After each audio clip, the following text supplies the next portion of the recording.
Alright, I'll give him a call. I basically told him the crack and just said like he wants to speak to you about it. Yeah, the only reason I told you was so like if somebody seen me doing some shit, they didn't think sideways about it, right? Like yeah, but that's what I mean. Somebody know. I didn't. I mean? That's what I mean. I didn't. So like, I didn't speak to DJ. I spoke to Steve and I spoke to SK. And I just said like he's probably gonna have a conversation with you about it, and then now you're here. But I haven't said anything to DJ. Look at that. I'll call. I'll call SK. Alright, go on. I let him. How do you know that? Happening, Brandon? SK's it, Joe. Yeah. What happened? I haven't slept in 3 days. Meth keeping me up. What's keeping you up? Don't worry about that. Gang member only stuff, you know. I see how it is. Look, no offense, but you look terrible, my man. Yeah, I look better, maybe. All right, well, I hope things get better for you. Thank you, thank you. A lot of fumes want a cigarette? over the past few days. No, I'm good off the cigarette. I'm good, thank you. I don't mind if I smoke, do you? Go ahead. So, SK, I talked with John. He told me that he informed you. Now, I want to start this conversation with off saying that you are the person who I wanted to speak to. I tried to speak to when I did see you. And, like, I don't mean no backhanded thing by this or anything like that. It's just we don't run into each other that often, right? Like, I've seen you maybe, I don't know, 4 or 5 times since, you know, I kind of got vouched in or whatever. And, that, like I said, it's not a shot towards you at all, right? You're a busy guy, I get it. So, I, you know, been feeling some kind of way and wanting to move on with my life in a different direction. So, I reached out to the only high-ranking member or leader, because you put John in the leadership position, that was around to inform them of the situation. That way, if I was seen by, you know, somebody who was around or whatever, that it didn't appear sussy if I was doing different shit, right?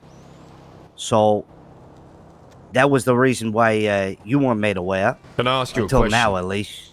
Yeah, go ahead. You've left the gang already, right? In which aspect? I told John my intentions of leaving. I mean, I hadn't done anything, if that's what you mean. The way it was framed to me, and maybe the way that I've taken it, is that you left the gang in your mind already. You'd had the conversation to exit, but without speaking to the person that brought you in. Yeah, okay. Now, I understand our paths don't collide very often. But if I'm in your shoes, I don't leave until the paths do collide. Understandable. And I knew that at some point our paths would collide. But at the same time, I can't put my whole life on pause either. And I don't think you would either. But I think you would take the appropriate steps with the trusted people who you put in that place to be made aware. So no shit gets, you know, twisted and turned or discombobulated. So if somebody sees me do something, they don't feel some kind of way about it. I went the route of the organization. John is second in command. There's no rush. The rush is that I'm gonna, you know, move on and do my own thing, man. Like that's the rush of it. The fire burning inside me. That is fine. This is the way I see it, right? You said you couldn't put your life on pause to wait for the conversation with me, right? Okay, it could have taken X amount of time. We don't know when it would have been our paths collided. Our paths collided less than 24 hours after this situation, for one. And for two, your life on pause. The time that you are where you were, even as a vouch, the manor should have been your life. Look, I'm going to say a few things, and I just want you to understand it from my perspective just a little bit, if you can, all right? And I don't mean any of this by disrespect, because with all due respect, SK, I respect the out of you. That's why I even took that spot of being a vouch, was because it was your vouch. Any other gang ever tried to offer me a vouch position or a hang-around position, I'd tell them to eat my dick, personally. But I did it because it was you. God, I love Brandon, and I have that respect for you. And you're right. I do owe you the respect of coming to you first. Bro? But I'm going to say a few things, and you could, you know, believe me if you want to believe me. I switched up a lot of things when I came in the Manor. Also, times that I wake up. I used to wake up a lot earlier. This is when I wake up now. God, I'm going to have to join the Valentino crimes. But not only that, the times that we did run into each other, which was very infrequent, right? You're a busy guy. We never really spoke that much. That's fine. I don't feel any kind of way about it. But what I'm saying is, I'm not kidding. I didn't know when we would, okay?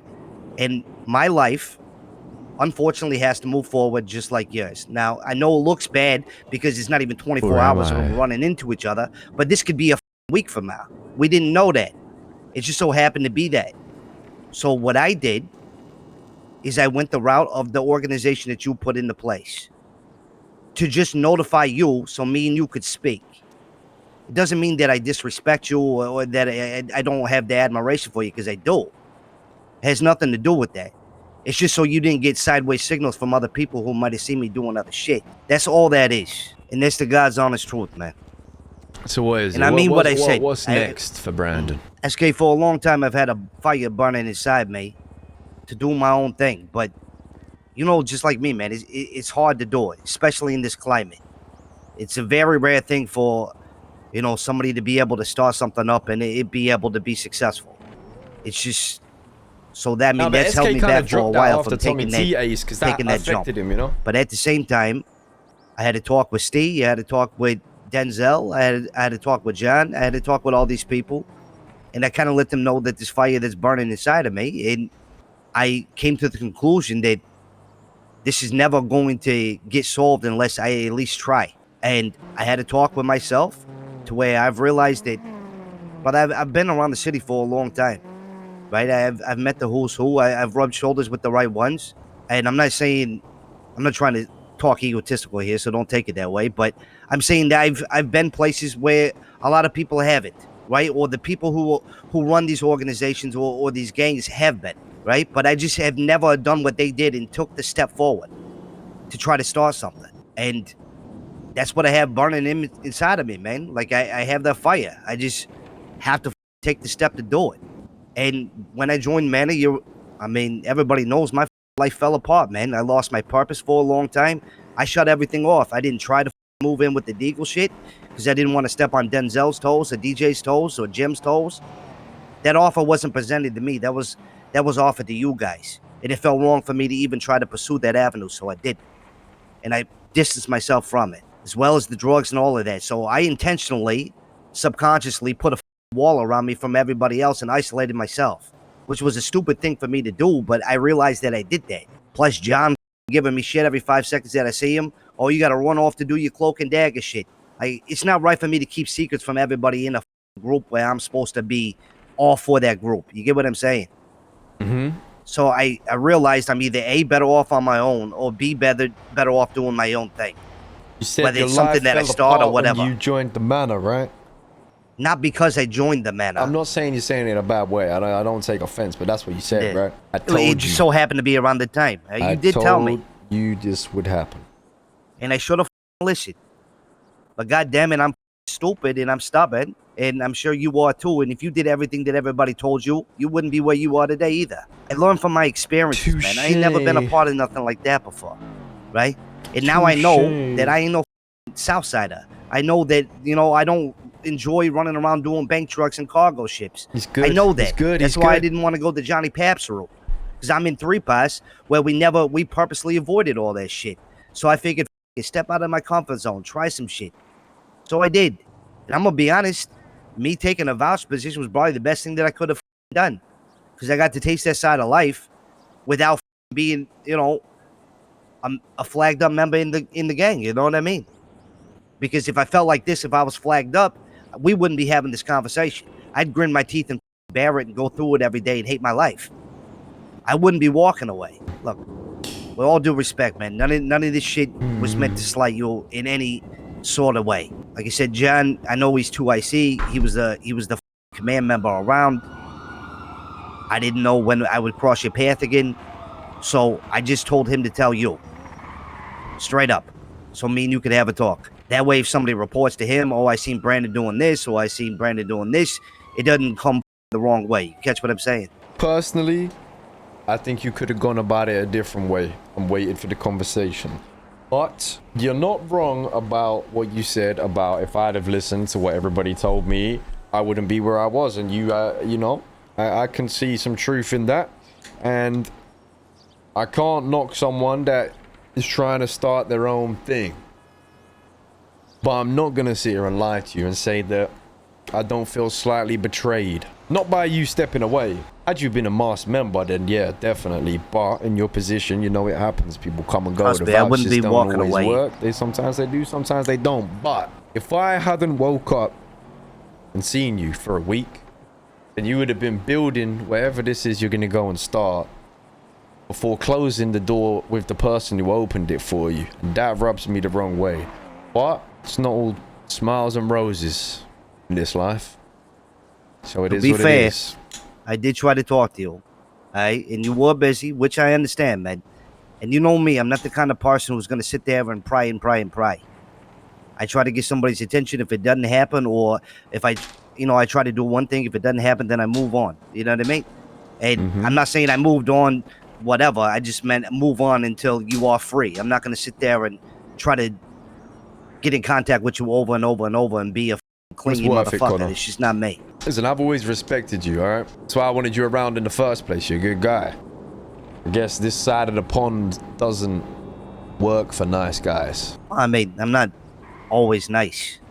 But the people that I do respect, I will break my back for. To that. I knew he was gonna bite before to the that, Manor, bro. we had a great relationship, right? After the Manor, I would like to maintain a great relationship with you as well. And if whatever I could cook up or whatever, when I put my head down and get to work, I'm, more than happy to do whatever I can to assist in any certain way. I hope you realize that this is not me like being disgruntled about the Manor. This is just me realizing that my life needs to go a different direction. That's all. And instead of delaying the inevitable, it's better to just nip it in the bud. It's the way things have gone, Brandon. I wish you nothing but the best. And I mean that. Even if I feel a little way about how it all went down, that's fine. I ain't gonna do nothing about that. That's just how it be. Doesn't mean I don't wish you well in what you do and continue to uphold a good relationship with you. I appreciate that. If we're being I'll honest, be honest, I'll probably fail. You will if you say that. I'll put it on the table as clear as I can. Many groups and things have been started and fallen in this century. People start shit, doesn't last very long. If you're gonna stand there to me and say it's probably gonna fail, don't even bother.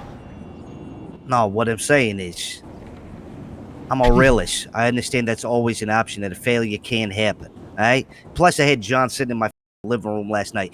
For what, Brandon? You're gonna fail. You're gonna fail, Brandon. You need to do bank trucks. You need to do this. So it was more like calling John an asshole. But what I'm trying to say is, I'm a realist. I know failure is an option. But the fire that I have, I'm gonna let this shit burn, man. I'm gonna cook. I'm gonna try my best, brother. That did sound a bit like John, to be fair. I've had this for a while. Even not a in bad impression. 3 parts, I had this. Yeah, you got what it takes.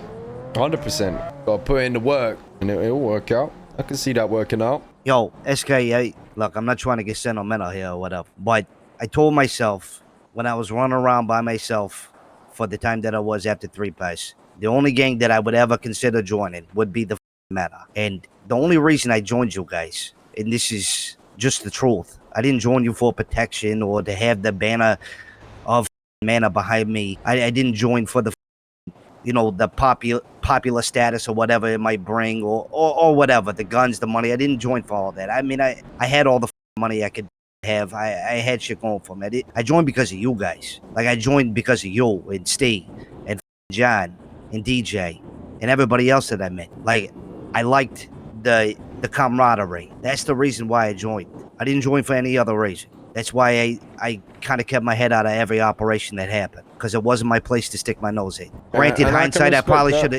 should have stuck my nose in a little more, because I probably would have got along a lot better, right? And more people probably would have took me in and all of this. But like I said, I built that wall around myself. I do have a question for you, though. No, man. We're gonna continue to talk. This is the parting of ways on a gang sense, but we're gonna continue to talk. But I need to know one thing. All right. Something ain't right about the story you gave in regards to Mr. Blue wanting you dead. And I don't think you ever gave us the truth on that. I gave you what I could tell you. And that's another driving factor of why this is what this is. We all get orders, man. Anybody in that circle get orders. We all get told certain things that we just can't speak of. and I'm just not that kind of guy.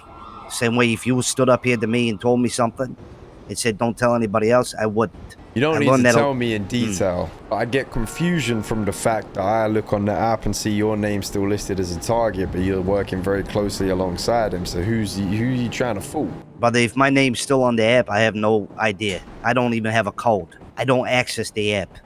I'm not a plug. All the You're fucking... an asset because you're on missions. I'm an asset, but I don't have a code. Haven't been on the app since fucking Wyatt died. Target? That I don't know. That's something you're gonna have to talk to him about. When I learned it, same time you learned it. I actually learned from you, and that is the truth. I learned from you. Okay. And I knew there was something going on, and I knew that you thought that there was other. This is where I started thinking certain things weren't gonna work. Was that day at the house when you told me that? When you were like, Brandon, why don't you go step outside and have some air? And then you would see sat in there and talked. I knew there was something about some shit rubbed you guys the wrong way. And I knew that this whole, thing over there, mixed with the whole thing over there, was going to cause a lot of problems. I don't think it was as much of a rub the wrong way, because both me and Steve have been in the situation where we have things come from that can't be shared. It's more so it didn't make sense. Looking didn't at it really from make sense to our me either. angle, it was very confusing. But I will say this. if you say it was confusing for you, then okay, I believe you. The only reason I could think that I was even on there was the whole Wyatt thing, him losing the thing, and then me saying that I was going to try to get it back. Because he said, if you don't get it back, we're going to have problems. And I said, well, I'll do what I can. The property's locked. I don't know what you want me to do. I think the property's still locked. They still haven't unlocked it. That's the only reason I can think of. Okay. Well, that's all I wanted to ask. We good, man? Was we good? Like I say, I'm not the happiest with how it unfolded in the end, but we good. There ain't no issues. Can I ask why People DJ's come and texting me people go. saying that? I think because you didn't speak to him, I'm guessing. If I had to predict. But I mean, I he spoke to can't me- speak to him until you guys know at least, you know what I mean? Yeah, I mean, you could just go have that conversation with him. I'm sure he's down to hear you out. Been real, Brandon. I appreciate the opportunity, my brother. I'm sorry it didn't work out. But I'm sure somewhere down the road, me and you can do something together. I'm sure we'll cross paths again, Brandon. I'm sure. Very If sure. you need to talk to anybody, about what's going on with you right now, I'm a good listener too, man. I don't need to talk. I quite like the idea of leaving it like an unsettled thing where it's like he's not really sure where he stands with SK. Like, obviously he's like said that it's cool and whatever, but it's also pretty obvious that SK's not being how he usually is with Brandon, so there's like something there. I think it would be interesting to follow up now with the faceless and kind of be like, still need that hit done, but then equally I don't know if that's a smart move, because if the faceless are genuinely very cozy with Brandon and him being a target is all a decoy, me calling the faceless and asking to capitalize on that hit might come off bad between me and the faceless, right? Like, we don't want to step on or like jeopardize the relationship on my end over that. And it would be spicy if we hit up the faceless and was like, does that still need handling?